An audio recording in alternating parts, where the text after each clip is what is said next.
Night falls fast in the western Visayas, as if someone snuffs the horizon like an oil lamp. A hush spreads through the palms, and the jungle exhales a single long breath.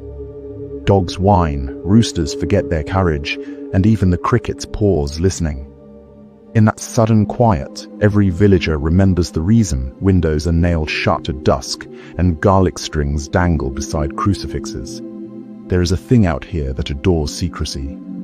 They call it Aswang, though the name changes from island to island. It is woman and bird, neighbor and nightmare, living flesh and hungry shadow. By day, it buys rice at the market and asks after your children. By night, it sheds its borrowed smile like a snake peel, sprouts wings that crack bone, and drifts over rooftops searching for warm blood, beating hearts, unborn lives. Some swear it can stretch a tongue thin as fishing line through the cracks of a bamboo wall and drink the soul from a sleeping infant without waking the mother. Others insist it lands on iron sheeting so lightly that the only warning is a faint tick-tick that grows softer as the danger grows nearer. The terror is not only what the Aswang does, but what it proves. Evil does not always howl in distant forests. Sometimes it sits beside you at a fiesta and compliments your cooking. It moves through gossip instead of tracks, suspicion instead of footprints. It turns trust into the sharpest weapon. For how do you defend against a monster that greets you by name? This is why the legend endures. The Aswang reflects every hidden worry in the archipelago. Fear of losing a child, fear of betrayal by kin, fear that a smile can lie. One creature carries them all, cloaked in wings and night silence. Tonight we will chase that silence across centuries of conquest, plague, and survival, and discover how a shapeshifter became the most feared figure in Philippine memory. The hunt begins here, in the breathless dark, where even the wind seems to listen for wings. Long before European maps stitched these islands into a single colony, the archipelago spoke in many tongues. In those languages lived whispers of a shapeshifter that preyed on village margins. Linguists debate the root of the word Aswang. Some trace it to Visayan terms, meaning one who eats like a dog, evoking the image of a creature crouched over raw flesh. Others see echoes of the Sanskrit word Asura, a demon that rebels against heavenly order, suggesting ancient maritime trade carried more than pottery across the waves. In Bicol epics, an ancestral trickster named Aswang steals fire from a benevolent deity, painting the name onto a cosmic thief whose hunger reshapes the world. However it began, by the 16th century Spanish missionaries were recording a terror already well established. Father Juan de Plasencia noted the Aswang among the Visayans, describing night demons that devoured hearts while victims slept. Another friar wrote of birds that guided these beings to houses where pregnant women lay vulnerable. The chronicles reveal a monster that was already many things at once. Sorcerer, ghoul, midwife turned predator, bound not by a single form, but by a shared appetite. Pre-colonial life in the islands was intimate with unseen forces. Forests housed spirits of ancestors, rivers swirled with water deities, and illness was often read as a quarrel with the supernatural. In such a cosmos, the Aswang functioned less as an outsider and more as a shadow sibling to humanity.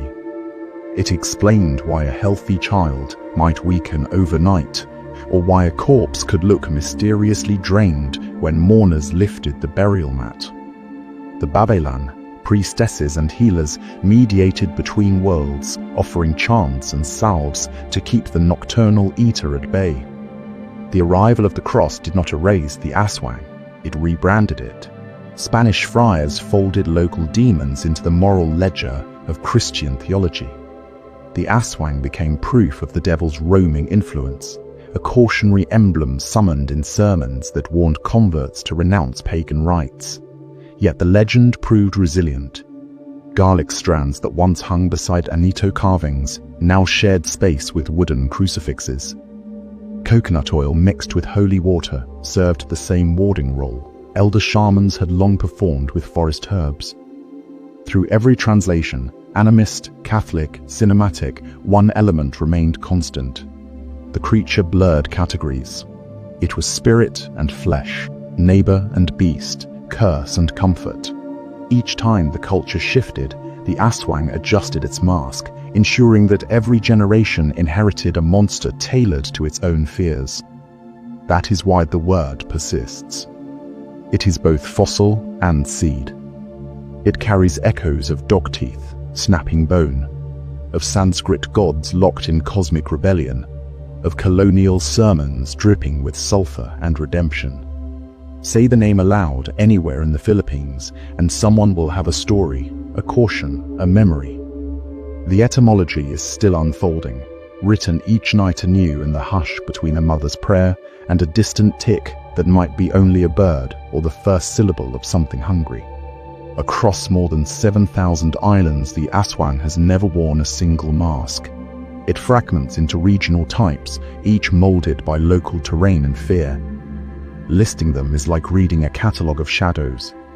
Each entry answers a different question about what keeps a village awake at night. Manananggal, the viscera seeker. Picture a quiet barrio at midnight. The moon stains thatch roof silver. Somewhere a dog whimpers and crawls under the stairs.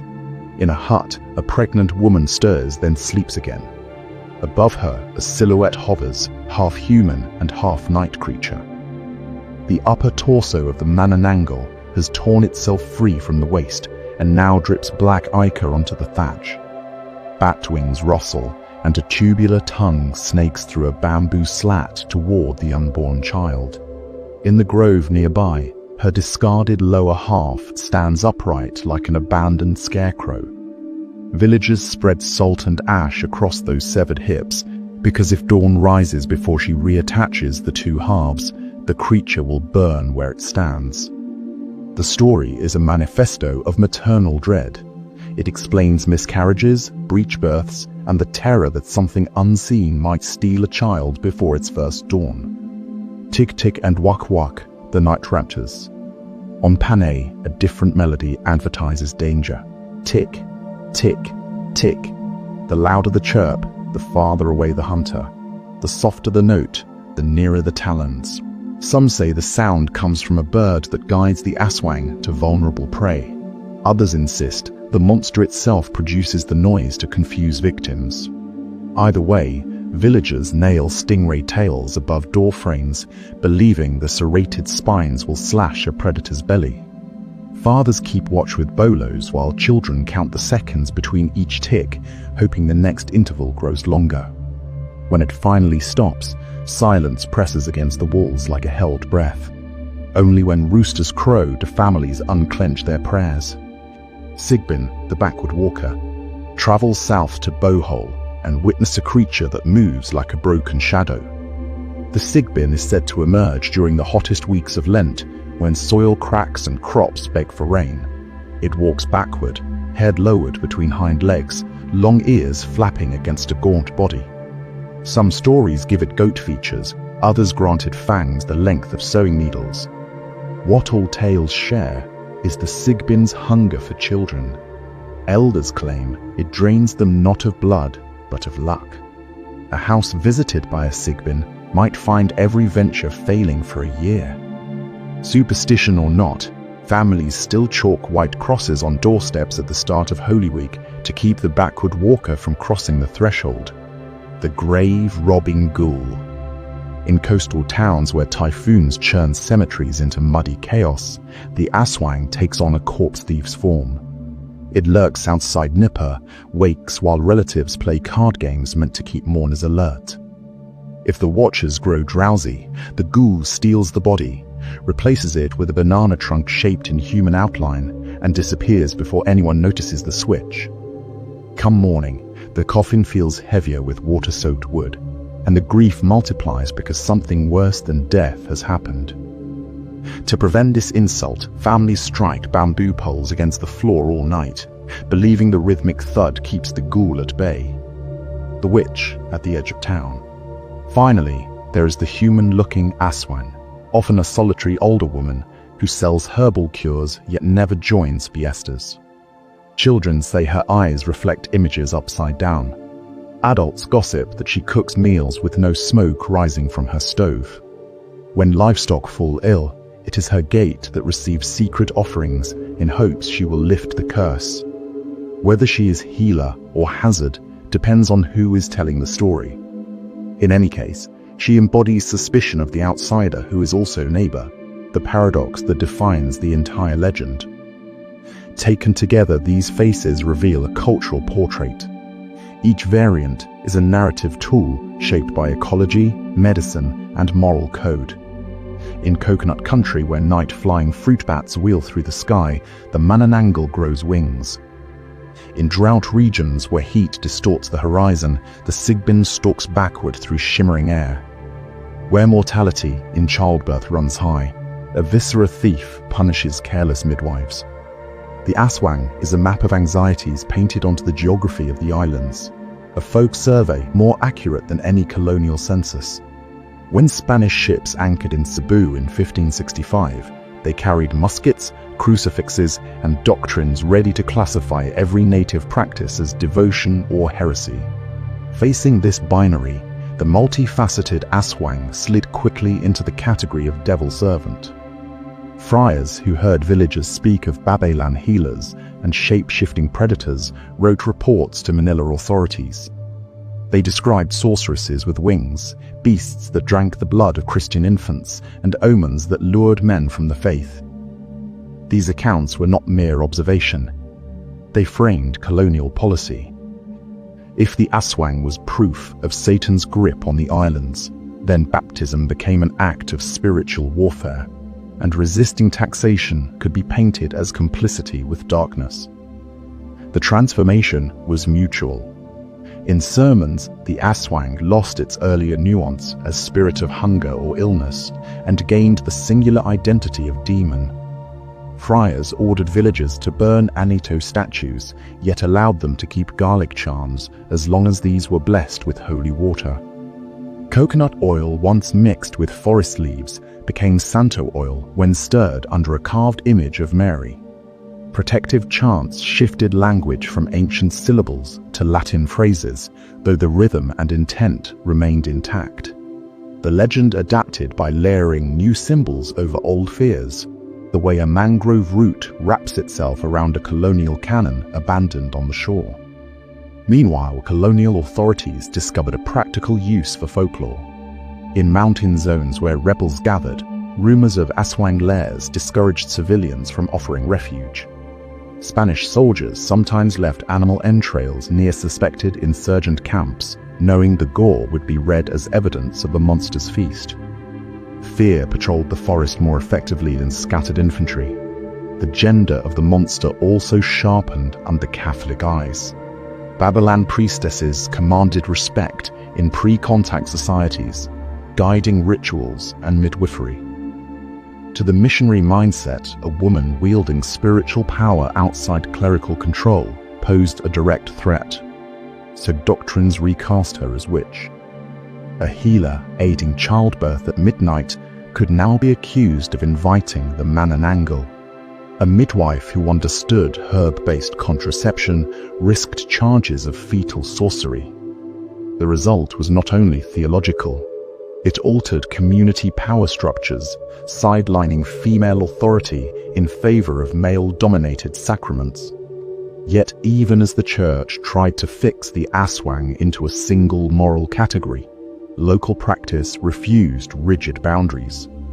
Villagers who hung rosaries beside chili garlands did not see contradiction. They saw insurance. If one symbol failed, perhaps the other would hold. Spanish frustration grew as converts attended Mass by day, then consulted herbalists by night. One friar lamented that Filipinos feared the tick-tick more than the fires of hell. In truth, they feared both, but trusted the tick-tick to arrive first. After Spain ceded the islands to the United States in 1898, the monster once again shifted vocabulary. American teachers framed it as quaint superstition, while using it as a tool of education, telling children that science could banish the darkness. Yet in remote barrios where electricity lagged behind, the Aswang flourished in kerosene-lit evenings. It began to appear in serialized newspaper tales and early silent films, now cast not solely as a moral lesson, but as thrilling spectacle. Urban audiences gasped, while rural viewers nodded, recognizing the flutter of wings outside their own thatch walls. By the time the Philippines declared independence, the Aswang had survived 3 colonial regimes. Each had tried to domesticate it, weaponize it, or banish it. In response, the legend accumulated layers like volcanic soil building new landmass. Garlic hung beside crucifix, Latin incantation wrapped around a Visaya melody, newspaper fiction fed by centuries of testimony. The creature walked out of the jungle wearing clerical shadow and Hollywood makeup, yet its heartbeat was still the ancient tick-tick, drifting softer with every step toward the unsuspecting home. Count how many Aswang stories begin with a woman living just beyond the village footpath. She is widowed, or childless, or simply too independent for comfort. She gathers medicinal plants at dusk and declines invitations to fiestas. In a culture where community is lifeline, that little distance invites speculation that quickly blooms into fear. Spanish missionaries added fresh timber to that suspicion. Pre-colonial Babaylan priestesses commanded spiritual respect, guiding harvest rituals and birthing rites. Friars who preached one god and one male priesthood could not abide women mediating the sacred. Sermons recast these healers as devourers. The Babaylan became the Manananggal in clerical imagination, a cautionary emblem of female autonomy, twisted into perversion. Within village gossip, the transformation was even more direct. A midwife grew old without children of her own and was soon suspected of stealing the unborn from others.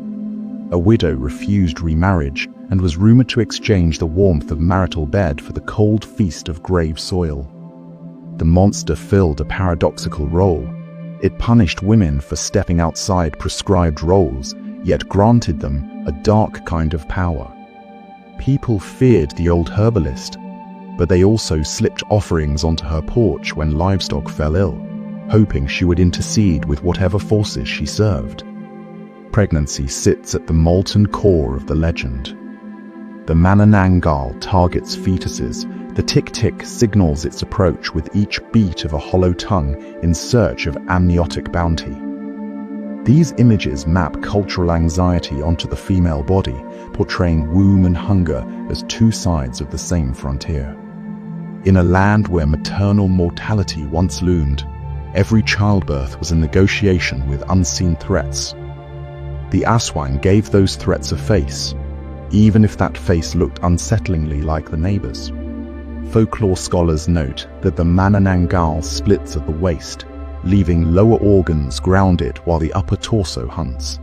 Some interpret this as a symbolic punishment for rejecting reproductive duty, a body literally severed from its generative half. Others read it as a portrait of divided identity under colonial rule, spiritual self ripping away from social expectations. Whatever the explanation, the imagery persists because it touches a nerve that history has never fully soothed. Modern storytellers continue to explore that nerve. Feminist writers recast the Aswang as a rebel figure who refuses domestication. Queer artists adopt the shapeshifter as an emblem of fluid identity, a creature who remakes form to survive. Yet in many barrios, the older reading endures. An elderly woman living alone still wakes to find salt scattered across her doorstep, silent accusation baked into each grain. The gendered monster survives because it embodies conflict that remains unresolved. Society reveres motherhood, yet fears the power inherent in those who guide birth and heal the sick. It celebrates female devotion, yet mistrusts female independence. The Aswang hovers at that crossroads, wings extended, waiting for the next whisper to carry it from one generation to the next. Imagine a village fiesta at noon. Tables sag under platters of pancit and roasted leshen. Neighbors laugh, exchange gossip, clink glasses of coconut wine. Among them stands a quiet newcomer who arrived only last planting season. He smiles politely, eats sparingly, and leaves before the first round of karaoke. No one remarks on his early departure until chickens start disappearing and a child falls ill with fever no healer can name. Then memories sharpen into suspicions. He kept to himself. He never joined evening prayers. Someone recalls that a stray dog whined at his doorstep 2 nights in a row. Soon, salt lines appear around his small bamboo hut, drawn by unseen hands in the dark. The Aswang myth thrives on this delicate edge between trust and doubt. Rural life demands cooperation, yet fear of betrayal lingers like the taste of garlic on morning breath. The creature embodies that fear perfectly because it does not arrive from distant forests. It grows behind familiar faces. By day, it farms rice, sings in church choir, lends a bolo to a neighbor. By night, it might crouch on the roof, tongue trailing through the rafters toward a vulnerable sleeper. Anthropologists describe this dynamic as scapegoating by proximity. When harvests fail or disease spreads, the community seeks cause within its own ranks rather than in unseen microbes or economic forces. Accusing an outsider would be easier, yet the legend insists that danger hides precisely where love feels safest. The concept keeps villagers alert, but it also sows seeds of isolation. A single rumor can exile a family more effectively than any government order. History offers chilling examples. Newspaper archives from the early 20th century document cases in which suspected Aswang were beaten or burned after a series of unexplained deaths. In Juenias during the 1950s, fathers patrolled rooftops after a rumor that a tic-tic had alighted on a schoolhouse. The alleged shapeshifter, a shy seamstress, vanished overnight and was never seen again. Even today, police blotters occasionally note assaults on elderly women accused of witchcraft when livestock die under mysterious circumstances. Communities also devised collective defenses that double as social glue. Night patrols gather at corner sari-sari stores, share instant coffee, and exchange the latest sightings. Family compounds hang noisy tin cans along fences to rattle at the lightest touch. Garlic braids and crucifixes compete for space above doorframes, a syncretic architecture of fear and faith. These rituals reinforce belonging. To participate is to declare loyalty to mutual safety. To abstain is to invite scrutiny. Yet the Aswang can also foster compassion. In places where genetic disorders cause muscular contortions, families once ostracized have become the focus of medical outreach, precisely because villagers feared their condition signaled a curse. Health workers educating communities about dystonia or epilepsy sometimes invoke the legend to explain symptoms, reframing terror into understanding. The monster next door can be a catalyst for empathy once unmasked as illness or hardship. The motif resonates beyond the Philippines too. Romania has its Stibigoy, the revenant who preys on relatives. North America tells of werewolves who hunt their own kin. Each culture warns that the familiar can betray. The Filipino version retains a uniquely intimate sting because island life compacts social space until everyone is a neighbor. Betrayal here is never abstract. It is always personal. In the modern era, the monster next door has migrated to digital platforms. Viral posts claim CCTV footage of a pale figure scaling a wall in Quezon City, or audio recordings of a tic-tic echoing through Metro Manila suburbs. Comment threads split between mockery and anxious speculation. Even in concrete jungles where neon light floods alleys, people lock windows and check ceilings before sleep. The urban Aswang trades bamboo roof for galvanized iron, but the silence before its imagined arrival feels the same. Ultimately, the monster next door persists because it serves more than one purpose. It cautions against complacency, warns the community to watch over the weak, and offers a narrative outlet when misfortune strikes without visible cause. It also exposes fault lines of prejudice and fear, revealing which neighbors stand just inside the circle of trust and which hover at the margins. In every barrio, every block of low-rent apartments, someone occupies that liminal zone. The legend waits in that space, ready to take shape the moment the first unexplained shadow crosses the threshold. Radio crackles to life in a bamboo kitchen. A fisherman tunes past pop ballads until a late-night host begins sharing a caller's trembling account of wings on a tin roof in Iloilo. The broadcast is part talk show, part seance, and listeners lean closer to their transistors. Decades earlier, tabletops held only kerosene lamps and folktales traded face to face. Now electricity and airwaves carry the Aswang into every household, yet the story refuses to drain of power. The first cinematic version arrived in 1959 with the film Ang Manananggal. Black and white frames showed a woman splitting at the waist and flying under a cardboard moon. Audiences shrieked, yet felt an uncanny familiarity. They had heard the same tale by their grandmother's hearth. Film studios noticed the box office draw, and soon the creature stalked every genre. In the 1970s, the comics industry turned the Aswang into a recurring villain in weekly serials. Each panel married American superhero aesthetics with barrio nightmares. The shapeshifter wore bell-bottoms or flapper dresses, but its long tongue never lost the taste for blood. Television brought the legend into national primetime. Anthology shows like Shake, Rattle, and Roll introduced urban viewers to provincial dread. Episodes set in narrow Manila alleys suggested that iron gates and concrete walls offered no defense. City dwellers began adding garlic garlands to condo balconies, a curious mix of superstition and skyline living. Horror directors such as Eric Matty later splashed digital effects across the legend in Tick Tick, The Aswang Chronicles. Surreal landscapes and stylized gore turned the creature into both phantasm and pop icon. Critics saw camp spectacle, yet rural audiences still felt the old pulse of warning. The 1980s tested the myth in darker ways. During martial law, paramilitary units used folklore as psychological warfare. Loudspeakers hidden in coconut groves played recordings of beating wings and animal shrieks near rebel encampments. Fear of an unseen predator emptied huts faster than any leaflet drop.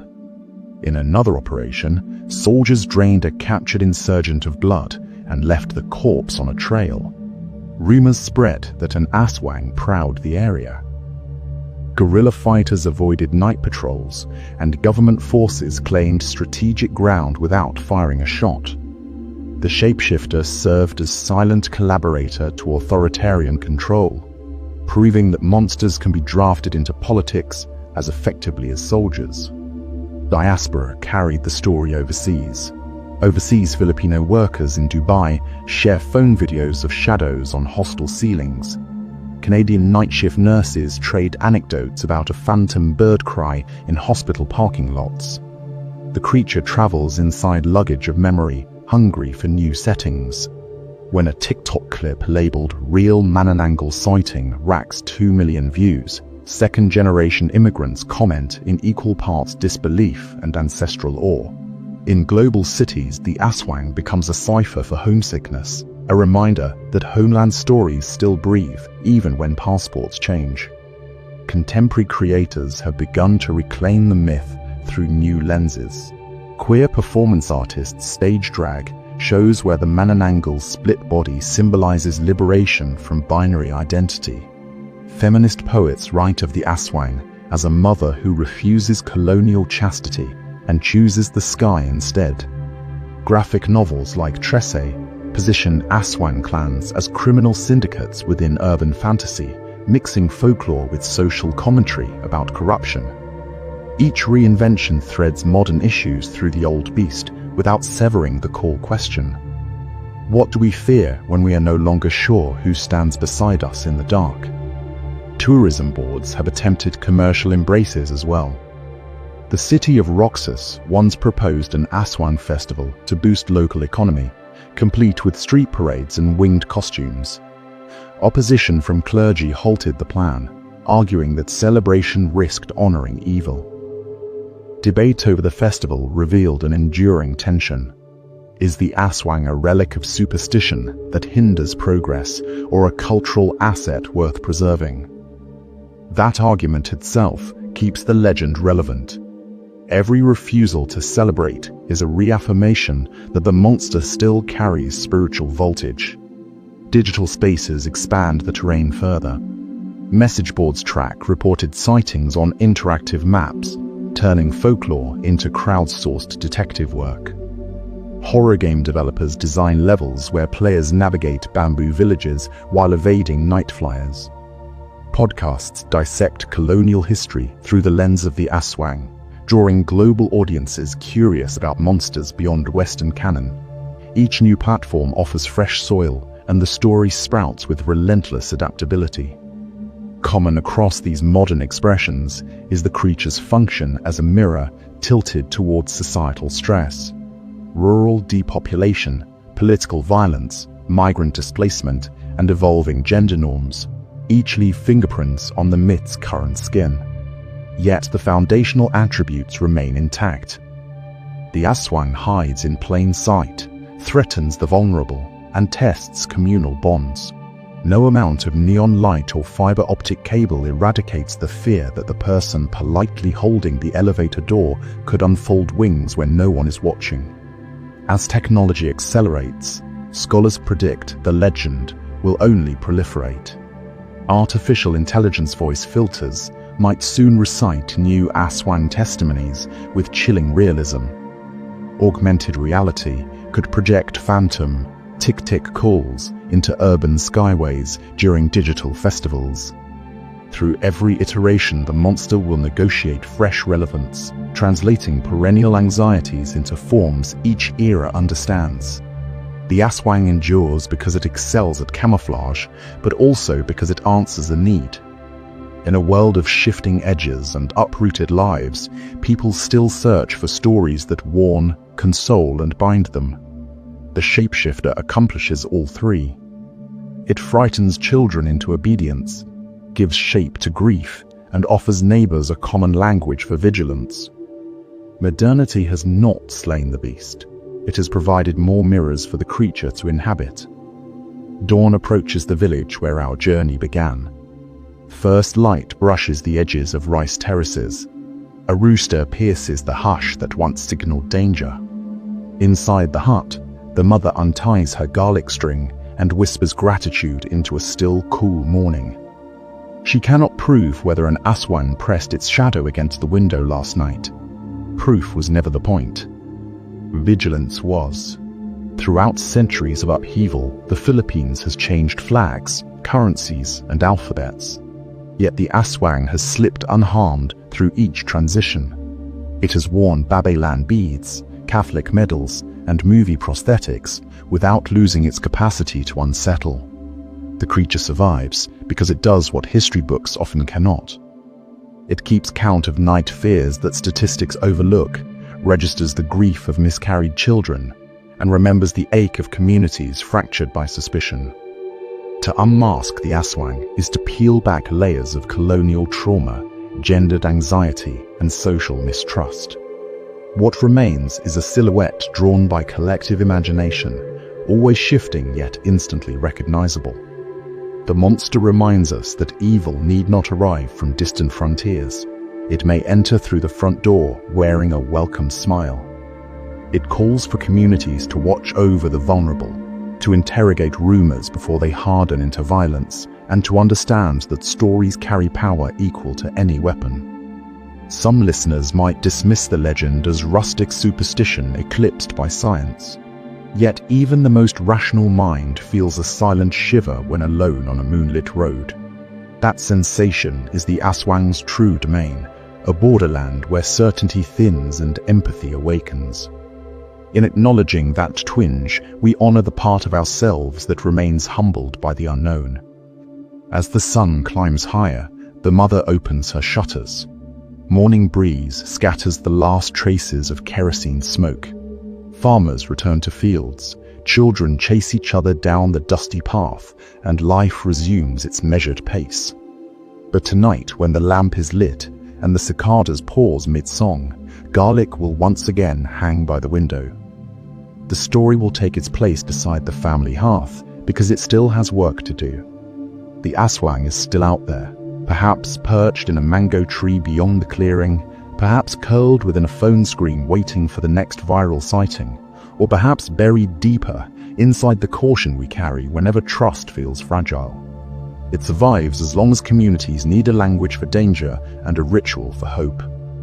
In listening to its wings, we are really listening to ourselves, to the ancient instinct that guards the living world from the shadows it will never fully illuminate. Our journey ends here at sunrise, but the hush will return with the next dusk. When it does, remember the stories, remember the reasons, and above all, remember that monsters thrive where vigilance sleeps. Keep the lamp filled, the doors latched, and the garlic close. In that simple preparation lies the oldest lesson of all.